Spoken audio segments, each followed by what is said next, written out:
Hi, is this where we find the good books? Ah, enemies to lovers, a dark prince finds his secret. I was thinking something maybe a little more subtle, like, A dark princess holds a tournament to decide who should be her husband, and yeah, maybe something more adult. sexy fairies, just as many dicks as wings. Oh god, I think I might just go. No, but the villain was fixing her wounds, and he said, hold still, and she said, make me, and... Next time.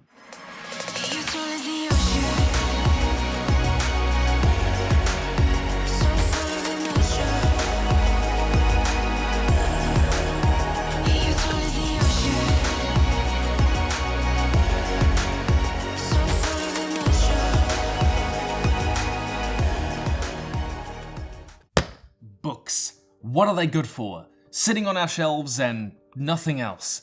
And if you'd like even more books to sit on your shelves and gather dust, then pick up my On Writing and Word Building series, which take all of the writing and word building discussions we have had and compile them into an easy to reference, easy to read book with a ton of extra notes and detail for Christmas Volume 3 coming next year. They're completely separate, so if you only want one, get Volume 2, it's better, and it comes in an audiobook as well. Links down below. Or read my short story publications. I promised myself that I would 1, read a lot more, and 2, read a lot more diversely than I have in the past.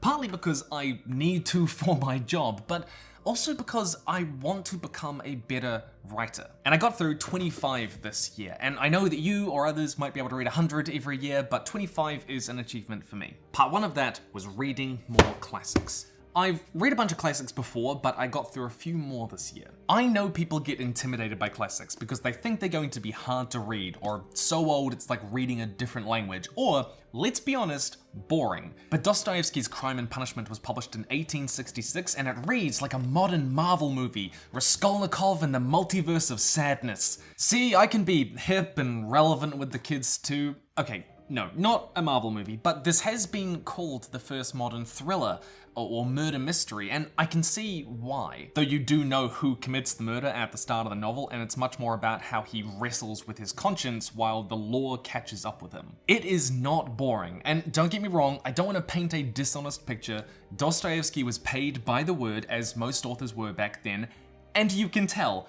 But I also know that half of you have read the Stormlight Archives, so you can't complain. But I was actually really surprised by how accessible this was, not only in terms of the language, though it was translated from Russian, but the storytelling style as a thriller. Like, it's not as fast-paced or full of twists as Gillian Flynn's writing in Sharp Objects or Gone Girl. But you've got to remember that twists are not nearly as important or prevalent as they are these days, and they found other ways to keep the story constantly engaging and interesting. And Crime and Punishment reads in the same way as a lot of really modern character writing. Really good character writing. That's what this is. I also asked a friend of mine which Jane Austen novel is objectively the best, and she told me Emma, and I assume that no one disagrees with her whatsoever. This was, an experience. It felt like reading a Shakespearean comedy, and it is actually a comedy of errors because it's all about this girl, Emma, who is trying to match up all of her friends for marriage, but she does it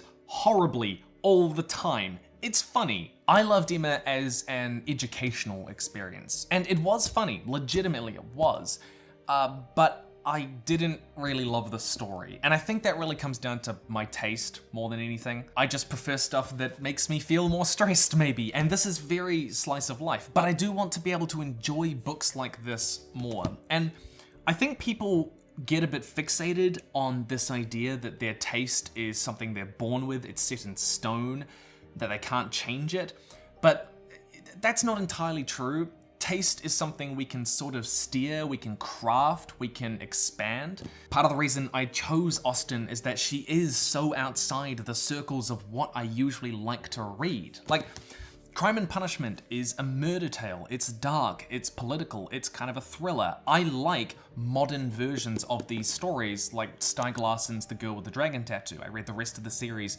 this year. But Emma is entirely new, and I don't think that my tastes are going to expand to this sort of book perhaps ever, but I wanted to try.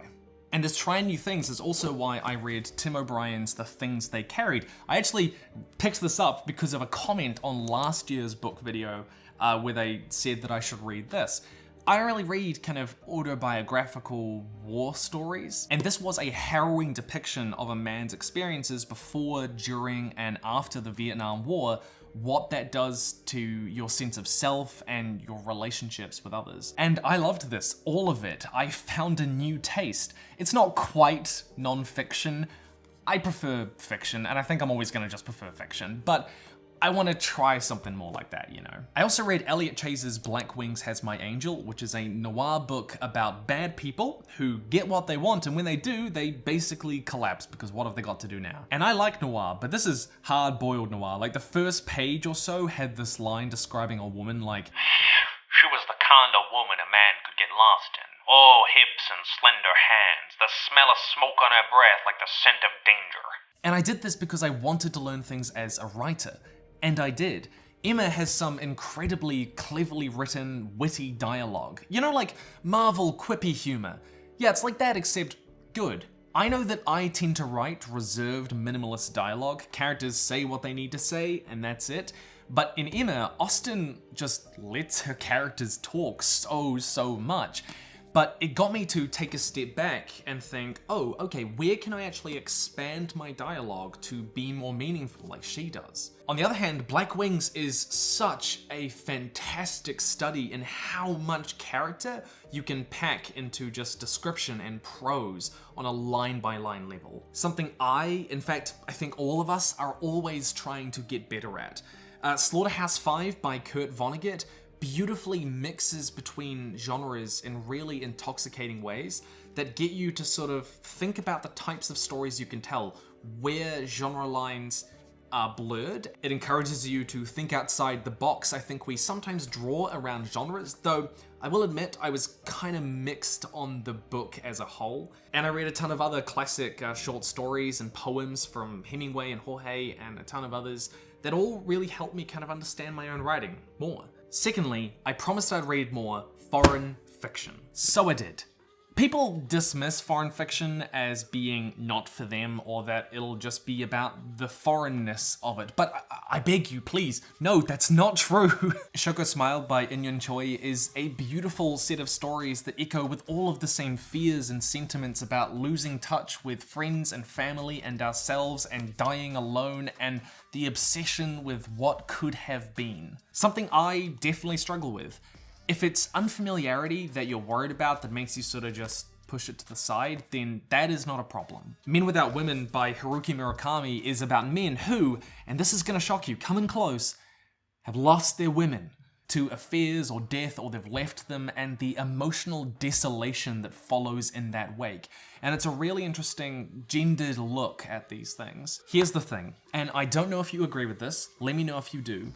I think that when we only read certain types of stories, we start to assume, even subconsciously, that certain writing styles are just the way things are done. They're normal, even better. We don't consider other styles of writing as much. And it is not wrong at all to just read the top fantasy books that are out at the moment. We love our little corner of what we love, and if that's all you want to do, all power to you. But if you're wanting to become a better writer, it's like limiting the number of tools you allow yourself to use. This is, I think, particularly the case when you only stick to one genre or a narrow part of that genre, but it's also the case when you only read, Western literature or books that all come from the same sort of cultural worldview. These stories all deal with familiar feelings, but the way they write and the perspectives they bring can be really different and educational, and be another weapon in your arsenal. And never was that clearer for me than when I read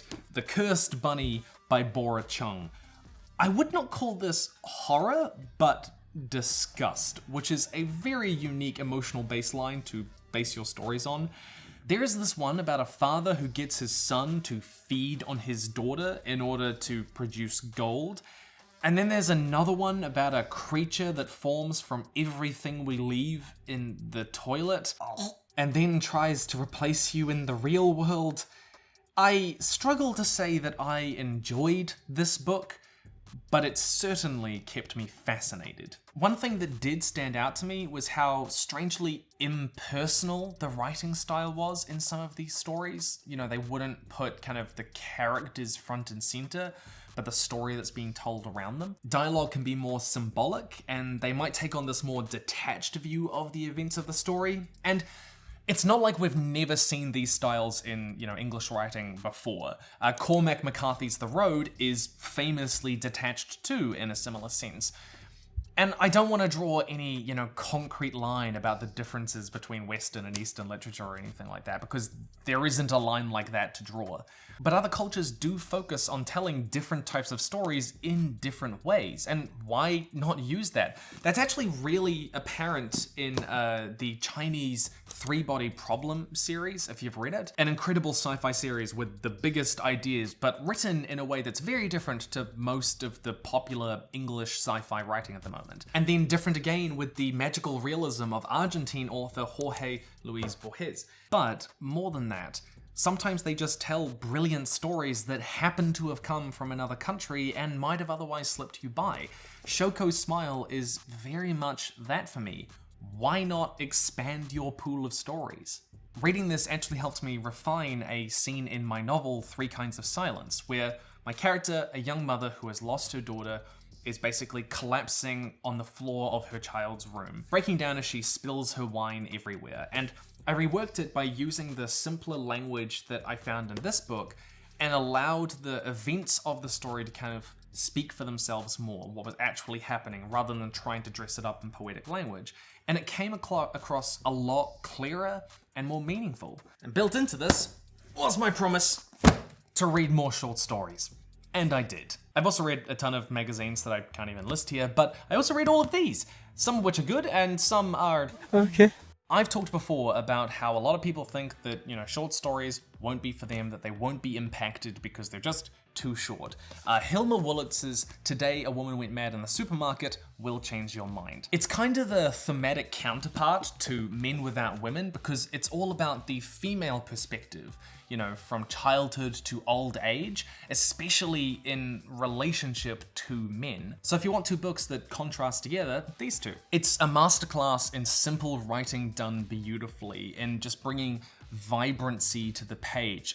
Same with the things they carried, by the way. It's just fantastic. And also, even though I'd already read most of these stories before, The Paper Menagerie and other stories by Ken Liu, you will cry when you read about a young Chinese-American boy basically humiliating his mother because she can't speak English the way that he wants her to, when all she wants to do is share her culture, his heritage, with him. This does not mean that every book I read this year was good. No. Do you guys know of a film called Spiderhead that came out on Netflix starring Chris Hemsworth in a role he definitely should not have been cast for? And I remember sitting down to watch it and seeing at the start that it was based on a short story by George Saunders. In fact, the very book that I was reading at that time, 10th of December, and I was thinking, well, this is a nice exciting twist of events. It's about a facility where they test kind of emotion drugs on people so they can make you fall in love with someone chemically and then just take that away from you. And the film was terrible, but I hadn't got to that story in here yet, so I was thinking, well, it's usually a case that the story's really good and it's a bad adaptation, it's a Netflix adaptation.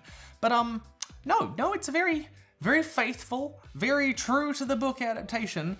I just did not like the story. I didn't like many of the stories in this book, actually. I don't know why they didn't work for me. They were weirdly obtuse. You hear that 10 best books on the New York Times Book Review 2013 list? Never trusting that again. No, okay, look, I'm overstating it. The book is okay. It's fine. It's just it was not magical in any way for me. And I think maybe just him as an author isn't super for me. But again, short stories let you expose yourself to a lot of different stories and styles and structures and narratives in a short space of time. If you're a writer, that's really valuable.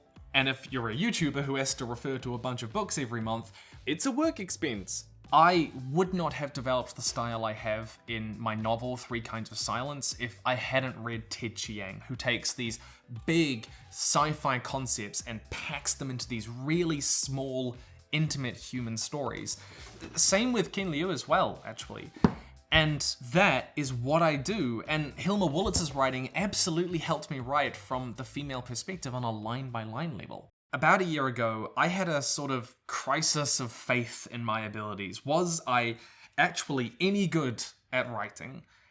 I fell into this job of talking about writing and fiction kinda accidentally, but was I actually any good? Did I deserve any of this? Especially because I know that no matter what I write, there is going to be a group of people who, if I am successful, will dismiss me as only being successful because of my audience. And I'm not an idiot. I know that my channel, I know that you are going to play a huge role in that. That's just part of it. And I'm really fortunate for that. But I wanted to prove to myself, and maybe stupidly to those people and to the world, that I could be a really good writer and have this platform. So that's what I set out to do. Over the last year, I tried to get published in magazines. I did it from a personal email not associated with the channel. I didn't bring my channel up. I wanted to know that I could get published on my own merits. And I was. I've had 5 stories published in the last year or so in paying magazines, stories that I can be proud of, like 2 Robots at the End of the World in Utopia Science Fiction magazine, which was actually just selected for reprinting in the special December edition, and if you want to read that, there's a link below. 50% of the profits to that go to helping Ukrainian relief. Not sponsored, I'm just proud of the story. Or you could read A Catalogue for the End of Humanity in Orion's Belt, or The Exclusion Clause in the Small Print of Life, published in Apparition Lit magazine, which was a magazine I've really enjoyed for a long time. I got really close with Clarkesworld, one of the biggest magazines, but not quite yet. One day. I cannot explain the wonders that all of this did for my self-confidence. It made me feel like I deserve the role that I have. But the point I want to make is that reading this more diverse selection of stories absolutely helped me develop my style and get published. And I think you should too, because you read these stories and get inspired and try something new and it works. I'm writing poetry now. Who the hell would have thought of that? I would not have seen a space for a poem in my book if I hadn't taken up reading poetry magazines this year. But I also totally respect if you just want to read what you like. We're on this earth for too little time. No point wasting it reading books you don't really want to read, right? So instead, I'm going to give you 3 book recommendations if you only want to read sci-fi and fantasy. And then 3 book recommendations if you want to kind of expand on that a bit. Number 1, I want to recommend Accession by Ian M. Banks. But I can't. Accession is easily one of the best sci-fi novels I think ever written. But you can't really read it first. Accession is probably the most intense novel in the Culture series. But you've kind of got to understand the culture as a whole before you can really appreciate it, even potentially understand it. Banks's books, and I want to be clear about this, are weird. They are standalone novels, but going in blind to something like Accession would be a disaster. They're all based in this post-scarcity utopia called the Culture, which spans millions of planets and is the most powerful civilization in existence. And they vow not to interfere with the less advanced worlds until they are ready to join them. Except when they do. And that is a really weird place to set a story because nothing can challenge the Culture. Nothing is ever a danger to it. There is no existential threat to the Culture, can't be. Instead, the books are about these weird edge cases where the Culture does interfere with other societies. Except Accession. Accession takes the most powerful, most advanced civilization in the universe that could ascend to a higher plane whenever it chose to. It has limitless knowledge, and it asks, what happens when it encounters something it does not understand, that it can't control, it can't influence? What does it do to the Culture who already has everything? Now, like Terry Pratchett, nobody agrees where you're meant to start with Ian M. Banks, but I'm going to recommend The Player of Games. It's not actually the first book in the series, but it is the one that Banks meant to start with. And the first book is written in a vastly different way to the rest of the series. It's not nearly as good in my opinion either. So my recommendation is actually to read The Player of Games, and then after that, read Use of Weapons, and then you'll be able to read Accession and it'll be the best book you've ever read in your entire life. That's my 100% guaranteed promise for you. 2. The Ocean at the End of the Lane by Neil Gaiman. I gave Neil Gaiman a go this year. I read 3 of his books. I read American Gods, I read Sandman, and I read The Ocean at the End of the Lane. Now, Benji from the Tale Foundry loves Gaiman's writing, and he asked me when I finished American Gods, he said, what was your favorite bit? And I said, well, it was the end where he was kind of solving the dark mystery in this little sleepy American town. And he goes, that was the worst part. And I go, well, what part did you like the most? And he goes, when they're hanging out with the Egyptian gods and stuff. And I go, that was the worst part. It's a very polarizing story in many senses, but it is good. Gaiman is unequivocally one of the best authors currently out there, but he is very meandering with his plotting and writing. And that's why I really loved The Ocean at the End of the Lane. It's got all of the wit and imagination and charm of Gaiman's writing, but it's very focused. It knows where it's going. 3. The Aleph and Other Stories by Jorge Luis Borges. This is a book full of magical realism, kind of the father of magical realism, really. Fantasy, but a step more adventurous, being originally not in English and full of classic stories. The only book I think I actively disliked that I read this year, with the exception of some of George Saunders' stories, is The Three by Sarah Lotz. It's written as a collection of diary entries, newspaper clippings, phone recordings, that sort of thing, that all tell the story of this strange event. But the story is a bit cartoonish. It's about these planes that all crash at the same time in a sort of pseudo-spiritual, mystical event. But I had this distinct feeling when I was going, oh, well, they're not going to take the story in this direction because that'd be unequivocally dumb. And then they just kept going in that direction, and I realized, oh, this is the direction, this is the story. On a creative, technical level, I was impressed with how many different voices and kind of styles the author could manage in telling this story, but the actual story itself I felt was pretty lackluster. But let's say you want to read outside of that. Number 1, Sharp Objects by Gillian Flynn. This book will teach you the meaning of a plot twist. I love how she writes messy people. I have rarely had such an emotionally engaging story as this. I mean, you think you hated Joffrey or Ramsay? You wait till you meet the mother in this book. And yet, she writes it with the most mundane, everyday horror that's like not explicit, but just awful. The passive aggressiveness in this book is so oppressive. It's incredible. Secondly, Today a Woman Went Mad in the Supermarket by Hilma Wolitzer. And thirdly, Sugar Smile by In-Yun Choi, a debut author from South Korea, deeply human and very different to a lot of other writing out there. Especially if you're only writing fantasy or sci-fi. Accession changes what a sci-fi story can be. Shoko Smile writes in ways you often don't find in that genre, and Neil Gaiman's of course going to show you how to write really personal stories with amazing ideas. This is just great. Tell me down below, what was the best book you read this year? Mine would be Sharp Objects or Accession. Don't make me pick, please. And that is 2022. Goodness, wow. I've been doing this professionally for 5 years now. Hell, nearly 1 million subscribers. Thank you so much. Do you guys want me to do something for 1 million? What do you guys want me to do for 1 million subscribers? Can you tell me down in the comments? What would make you happy? Because like really, I live a life where I'm happy, where I get to be creative, where I get to work on things that I'm passionate about. That is a gift that cannot be understated. It is the core of my life. It is everything that I am, and I get to live it, you know? And you've given me that. I would not be able to do this sort of thing without you, so thank you. You are a fundamental part of that, and I hope you continue to be in 2023 and beyond. This is me signing off, and Momo. Stay nerdy, and we will see you in 2023.